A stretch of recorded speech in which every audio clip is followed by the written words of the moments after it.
सभी को मेरा नमस्कार। मैं आज अपनी ज़िंदगी की एक ऐसी घटना का वर्णन करना चाहता हूँ जिसने मेरी ज़िंदगी को बहुत प्रभावित किया है और मैं जितना भावुक उस समय हुआ था, आज भी उस घटना को याद करके उतना ही भावुक हो जाता हूँ। यह बात है 2018 की, जब मैं बोकारो स्टील सिटी में पढ़ाई करता था। एक दिन जब मैं बाजार गया तब वहां पे मैंने एक बुजुर्ग जोड़े को देखा जिसे मैं आगे चलकर धीरे धीरे दादा दादी पुकारने लगा था। तो उस समय जब मैंने देखा कि दादाजी देख नहीं सकते थे और वो जो दादी थी उनका शरीर बहुत कमजोर हो चुका था और वो भी लाठी के सहारे चला करती थी। वो खुद एक लाठी से सहारा लेकर आगे बढ़ती थी और दूसरा लाठी पीछे की ओर ले जाती थी, जिसे पकड़कर वो दादाजी दादी के पीछे पीछे बस चला करते थे, क्योंकि वो तो अंधे थे ना। उन्हें क्या पता था, उन्हें क्या पता चलता होगा कि किधर जाना है किधर नहीं। तो उस लाठी के ही सहारे वो आगे बढ़ा करते थे। मैंने 2 दिन 3 दिन 4 दिन उनको वहां पे आते जाते देखा तो अंदर से थोड़ी उत्सुकता भी हुई और बेचैनी भी होने लगी कि आखिर क्या हो रहा है ये। तो मैं धीरे धीरे उनके बारे में पता किया अगल बगल बाजार में ही, और धीरे धीरे उनके निवास स्थान पर पहुंचा कि जरा देख तो लिया जाए कि इनका घर कहाँ है। मैं जब वहां पहुंचा तो जो सबसे पहला ख्याल मुझे आया वो यह था कि घर कहाँ है। घर तो था ही नहीं। एक पेड़ से छोटा सा तंबू, फटे चिटे कपड़ों, तिरपाल, प्लास्टिक, पुराने साड़ी, दरी, किसी तरह उसे तंबू का रूप देकर बस ठंड से बचकर जिंदगी गुजार रहे थे। और जब मैंने उसके अंदर देखा, उस दृश्य ने मुझे झंझोर दिया कि अंदर में बस इतनी ही जगह थी जितने में वो दादा दादी सो सकते थे। बस इतनी सी जगह, कोई वहां पे उजाला नहीं, पूरा का पूरा अंधेरा, सिर्फ अंधेरा। चूंकि मैं उस दिन उनके बारे में पता करके वहां तक उनके निवास तक पहुंचा था, तो उनके लिए मैं खाना लेके गया था। मैंने उनको बाहर बुलाया तो आए, फिर उनको मैंने खाना दिया और फिर मैं वहाँ से चल गया। लेकिन वो दृश्य आज भी दिमाग में इस तरह से गूंजती है कि किसी भी ऐसे बड़े बुजुर्ग या फिर किसी भी बुजुर्ग जोड़े को देखता हूँ तो मुझे उनकी छवि दिखती है, यदि कोई भी बुजुर्ग उस तकलीफ में रहते तो। और उस दिन से मैं लगातार 2-3 सप्ताह तक उनके लिए खाना ले जाकर उन्हें खिलाता था, दिन में एक बार स्कूल से आते वक्त। और उसी बीच मेरा जन्मदिन भी पड़ गया। तारीख था 21 नवंबर 2018। उस दिन मैंने यह सोच लिया कि आज उनको सबसे बेहतरीन खाना खिलाना है, वो भी भरपेट। मैंने उनके लिए अलग से होटल से खाना बनवाया, अच्छे से पैकिंग करके, और उन्हें ले जाकर दे दिया। उन्होंने इतना आशीर्वाद दिया, इतना प्यार, जिसे आप महसूस करेंगे तो शायद आंखें नम हो जाए, इतना आशीर्वाद दिया।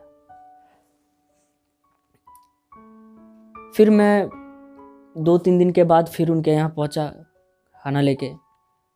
तब दादी ने बताया कि बेटा पेट में बहुत दर्द हो रहा है, पेट में बहुत दर्द हो रहा है, जिसके चलते हम खाना भी मांगने के लिए भी नहीं जा पा रहे कहीं। तो मैंने 1-2 दिन तक फिर उन्हें खाना पहुंचाया। फिर बीच में मुझे घर आना पड़ा, क्योंकि मैं कुछ कर ही नहीं सकता था। मैं खुद एक छात्र, मेरे पास ना उतनी आर्थिक सहायता मिलती और ना मेरे पास कोई लोग थे जो मेरा साथ देते।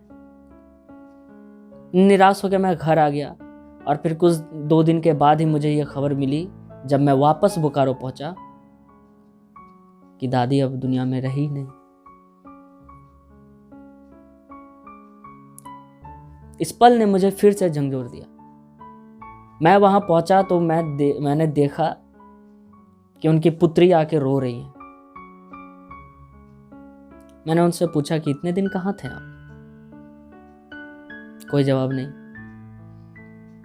मैं तो खुद भावुक था। बस मैंने इतना उन्हें बोल दिया कि कम से कम दादाजी को ले जाइएगा, नहीं तो ये भी यहीं मर जाएंगे। और उस दिन से मैंने निर्णय लिया कि मैं हर साल ऐसे बुजुर्गों को ढूंढ के खाना खिलाऊंगा। और इसी क्रम में इस साल 2020 में मैंने अपने एजुकेशन टीम में, जो बच्चों को मुफ्त शिक्षा देती है, वहाँ पे मैंने ये लिखा कि मुझे किसी ऐसे बुजुर्गों के बारे में बताइए जिन्हें ढंग का खाना तक नसीब नहीं होता है। तब हमारी एक सदस्य निशा ने हमें बताया कि भैया वहाँ पे हैं ऐसे 2 बुजुर्ग हैं। तो मैं अच्छा खाना और मिठाई लेके उनके घर पहुँचा, उनको खाना खिलाने के लिए। मैं जब उनके वहाँ पहुँचा, उनका घर देख के फिर से अचंभित। उनके घर में ना तो दरवाजा है, ना उनके घर में फर्श है, ना कमरे में रोशनी का कोई साधन। पूरा कमरा काला, ऐसे जैसे इस तरह से कुछ ऐसा लग रहा था जैसे हम घर में सफेद पुचाड़ा मारते ना, उन्होंने काला रंग मार के रखा। और ऐसा इसलिए हुआ था ना क्योंकि पिछले 5-7 साल से उस कमरे में कभी रंग हुआ नहीं था, और उसी कमरे में वे लकड़ी का चूल्हा बनाकर उसी कमरे में खाना पकाते थे। तो परिणाम स्वरूप धुएं से पूरा कमरा काला हो चुका था। तो उस दिन मैंने खाना उनको खिलाया और फिर मैं आ गया। और फिर आकर अपनी टीम से मैंने यह बात की, अपने सभी सीनियर सदस्यों से मैंने ये परमिशन मांगी कि क्या हम उनके लिए कुछ कर सकते हैं। तब हमारे प्रेसिडेंट ने कहा कि क्यों नहीं, इन जैसों के लिए ही तो हमें खड़ा होना है, इन जैसों को ही तो मदद पहुंचानी है, क्यों नहीं, जरूर। इतना ही नहीं, सिर्फ गेट नहीं, उनके यहाँ आप रंग भी करवाइए।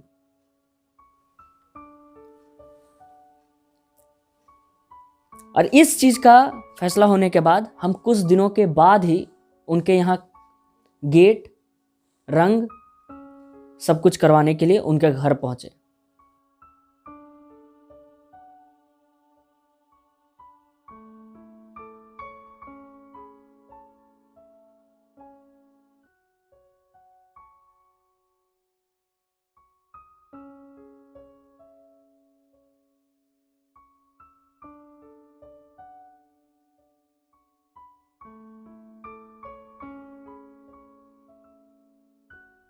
चाहे 2018 हो या फिर 2020, इन 2 वर्षों में बस इतना ही अंतर है कि उस समय मैं अकेला था, परंतु आज नहीं।